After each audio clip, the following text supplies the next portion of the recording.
नमस्कार, naturopathy food recipe चॅनलमध्ये तुमच्या सर्वांचं स्वागत आहे. आज बऱ्याच दिवसांनी मी पोस्ट टाकत आहे, व्हिडिओ टाकत आहे, कारण जरा बिझी होती. असो, तर आज मी चिकूचं मिल्कशेक बनवत आहे. उपवास असेल तर मी मिल्कशेकलाच प्रेफरन्स देते. फ्रूट मिल्कशेक जसं चिकूचं मिल्कशेक, अंजीर milkshake, Apple milkshake, banana milkshake असे मिल्कशेक मी बनवत असते. सकाळच्या न्याहारीला म्हणजे नाश्त्यासाठी मिल्कशेक खूपच चांगले असतात आणि त्याच्याने आपलं पोट पण भरून राहतं आणि एनर्जीही मिळते. तर हे चिकू मिल्कशेक बनवण्यासाठी मी घेतले आहेत चिकू, फ्रेश चिकू. बाजारामध्ये चांगले आता चिकू मिळतात म्हणून चिकू आणलेले आहेत आणि त्याच्याबरोबर घेतलेला आहे खजूर आणि पंपकिन सीड आणि काऊ मिल्क. इथे कोकोनट मिल्क पण घेता आला असता, खरं तर तेच घ्यायचं होतं मला, पण ते बनवायला वेळ नव्हतं म्हणून काऊ मिल्कच घेतलेला आहे. आणि इथे आपल्याला जर वेगळे नट्स घेता आले असे तरी चाललं असतं, पण मी पंपकिन सीड घेतलेले आहेत.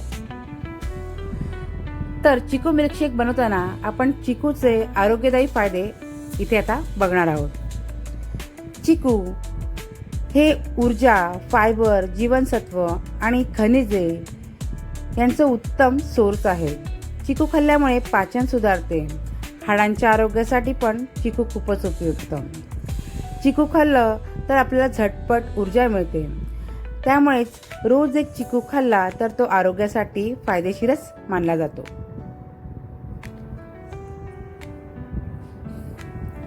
चिकूमध्ये व्हिटॅमिन ए असल्यामुळे डोळ्यांची दृष्टी सुधारण्यास मदत होते. चिकूमध्ये अँटीऑक्सिडंट असल्यामुळे त्वचा तरुण राहते आणि केस मुलायम होतात. चिकूमध्ये भरपूर फायबर असल्यामुळे बद्धकोष्ठतेचा त्रास होत नाही आणि आतड्यांचे आरोग्य ही चांगले राहते. चिकूमध्ये कॅल्शियम, फॉस्फरस आणि लोह असल्याने हाडांच्या आरोग्यासाठी पण चिकू खूपच उपयुक्त. चिकूमध्ये नैसर्गिक साखर म्हणजे फ्रुक्टोज असल्या कारणाने चिकू खाल्ल्यामुळे थकवा दूर होतो आणि आपल्याला त्वरित ऊर्जा मिळते. जर आपल्या शरीरामध्ये जळजळ होत असेल किंवा सूज आली असेल तर चिकू खाल्ल्यामुळे ही सूज कमी होते आणि जळजळही कमी होते. चिकू खाल्ला तर आपले पोट दीर्घकाळ भरून राहते, त्यामुळेच अति खाणे टाळले जाते.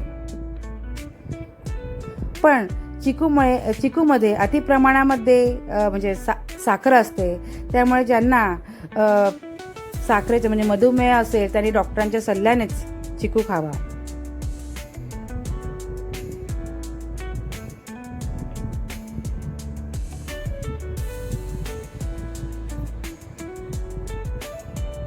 आता चिकू मी चांगले सोलून घेतलेले आहेत.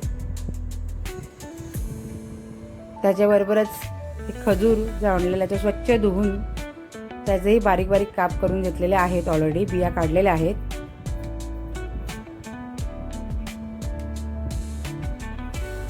पंपकिन सीड्स मला खूप आवडतात म्हणून पंपकिन सीड्स घेतलेले आहेत आणि पंपकिन सीड्स आरोग्यासाठी खूपच चांगले असतात.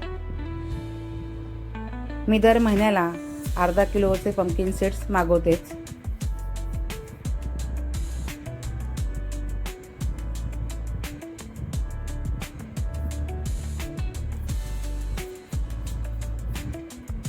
आता दुसऱ्या एका भांड्यामध्ये खजूर आणि पंपकिन सीड हे मिश्रण घेतलेलं आहे आणि ते बारीक करून घेणार आहे आणि दुसऱ्या भांड्यामध्ये चिकू आणि मिल्क ते करून घेते. कारण खजूर जो आहे तो भिजत टाकलेला नव्हता, त्यामुळे थोडा कडक आहे म्हणून एका भांड्यामध्ये खजूर आणि पंपकिन सीड वाटून घेते. तर ते ग्राइंड करून झालेलं आहे. आता हे सगळं एकत्र करून पुन्हा ग्राइंड करून घ्यायचं. हा मिल्कशेक उपवासासाठी खूपच बेस्ट, कारण याच्यामध्ये चिकू आहे आणि खजूर आहे. दोघं पण खूप ऊर्जा देतात आणि आपली शरीराची जी ऊर्जा म्हणजे एनर्जी जी आहे ती टिकून राहते. आम्हाला एकादशीचा उपवास असतो तेव्हा हा चिकूचा मिल्कशेक मी आवर्जून बनवते. फक्त चिकू फ्रेश भेटले पाहिजे. कसं वाटली मी सांगितलेली माहिती? आवडली असेल तर लाईक करा, चॅनल सबस्क्राईब करा आणि इतरांनाही शेअर करा. थँक्यू.